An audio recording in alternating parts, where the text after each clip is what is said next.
Hello everyone and welcome back to my poetry channel. Today I'd like to read you a couple of poems from my latest collection, Rogue Seed, which has the subtitle 139 True Stories from Now Here. And these are the poems set in France over a period of more than a year of isolation, living in the middle of nowhere. And these two poems pick up on the theme that I introduced yesterday when I read a poem about my mother from an earlier collection called Earth, and the poem's called Home Guard. It picks up on the theme of isolation and age, and I think these are two important topics at the moment. We're all feeling isolated, and the elderly must feel much more isolated even than we do. So they're both about my mother. I'm in the middle of nowhere, and so is she, but she's in her home. So the first poem is called Travellers. The sky pale as sunstone, the valley padded with grey felt.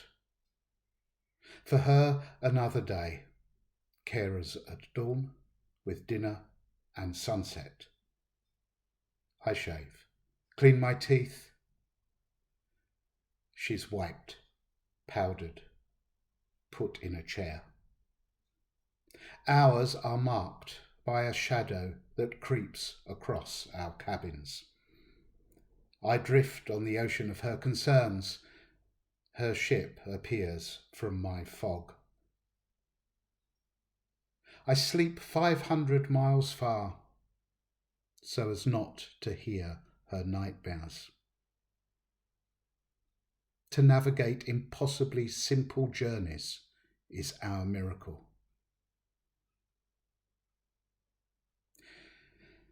And the second poem, which is the next poem in the collection, is called Watch the Grass Grow. After days of dry weather, a shower washes the garden. Briefly, but enough to fill pits in steps outside my door.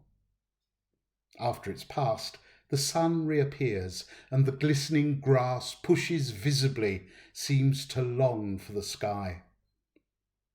I walk barefoot, feel blades curling around my toes, and think of her, crazed and cut off in her hospital home, who has never seen grass grow, felt its tickle on the soles of her feet, whose skin is dry, awaiting rain and the smell of earth.